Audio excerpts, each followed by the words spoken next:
बंटी का बिखरा हुआ कमरा। बंटी सोफे पर उल्टा लेटा है और मोबाइल में गेम खेल रहा है। कमरे में कपड़े और किताबें बिखरी हैं। रोबोजी दरवाजे से अंदर आता है। उसकी छाती पर लाल बत्ती, रेड लाइट, भब भब जल रही है। सायरन की आवाज, वी वू। Alert, alert. Bunty sir, homework अभी तक 0% हुआ है। मम्मी का गुस्सा 100% पर पहुंचने वाला है। बंटी बिना मुड़े बस हाथ हिलाता है। अरे ओ लोहे के डब्बे, शांत हो जा। तू है ना? तू तो सुपर डुपर कंप्यूटर है। मेरा मैथ का होमवर्क निपटा देना यार। रोबोजी अपनी गर्दन 360 डिग्री घुमाता है और मना करता है। इम्पॉसिबल। मेरी चिप में ईमानदारी का सॉफ्टवेयर है। होमवर्क करना मेरा काम नहीं है। बंटी गेम छोड़कर उठ बैठता है। उसकी आंखों में चमक आ जाती है।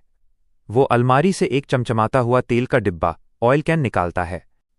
अच्छा, तो ठीक है, फिर ये प्रीमियम गोल्डन ऑयल मैं पड़ोस वाले रोबोट को दे देता हूं।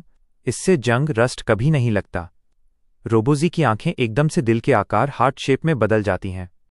प्रीमियम ऑयल, डील लॉक की जाए। लाओ कॉपी। रोबोजी एक हाथ से तेल पीता है और दूसरे हाथ से सुपरसोनिक स्पीड में लिखने लगता है। पेन से चिंगारियां निकल रही हैं। Zoop Zoop Zoop. खटर पटर। Task complete. मैंने आइंस्टीन से भी तेज कैलकुलेशन की है। बंटी खुश होकर कॉपी उठाता है, लेकिन पन्ने देखते ही वो अपना माथा पीट लेता है। अरे सर्किट, ये क्या कचरा लिखा है? O101 1001। ये मैथ है या कोई सीक्रेट कोड? टीचर मुझे मुर्गा बना देगी। सॉरी बॉस, मैं मशीनी भाषा बाइनरी ही समझता हूं। इंसानों वाली 1 2 3 4 मेरे सिस्टम में नहीं है। अचानक दरवाजे पर परछाई दिखती है।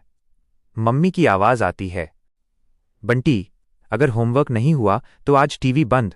बंटी कॉपी फेंकता है और चादर ओढ़कर लेट जाता है। मर गए? रोबो, तू स्विच ऑफ हो जा जल्दी। रोबोजी एक पुतले की तरह जाम हो जाता है। बंटी नकली खर्राटे लेने लगता है। पावर डाउन, प्यूं। स्क्रीन ब्लैक होती है। आज की सुबह बेहद खास थी। सूरज की किरणें खिड़की से झांक रही थीं जब नन्हे चिंटू ने आंखें मलते हुए पूछा, मम्मी, आज तो संडे भी नहीं है, फिर स्कूल क्यों बंद है? मां मुस्कुराई और बोली, बेटा, आज 26 जनवरी है, हमारा रिपब्लिक डे यानी गणतंत्र दिवस। चिंटू ने फिर पूछा, रिपब्लिक डे? वो क्या होता है मम्मी? तभी मां ने अलमारी से एक पुरानी चमकती हुई किताब निकाली। जैसे ही पन्ने पलटे, कमरा रोशनी से भर गया और उस किताब से एक गूंजती हुई आवाज आई, आओ चिंटू, तुम्हें भारत की असली ताकत से मिलवाते हैं।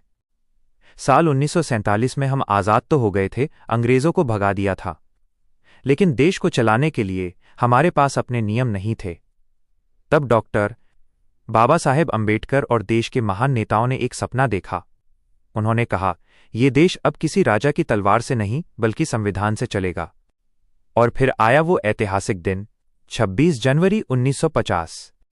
उस दिन भारत एक रिपब्लिक बना। इसका मतलब समझते हो चिंटू? इसका मतलब है कि इस देश का राष्ट्रपति भी किसी किसान या मजदूर के बेटे जैसा ही आम इंसान हो सकता है। यहां कानून की नज़र में सब बराबर हैं। ये कहानी सुनकर चिंटू की आंखें चमक उठीं। उसे आज एक बड़ी बात समझ आ गई थी।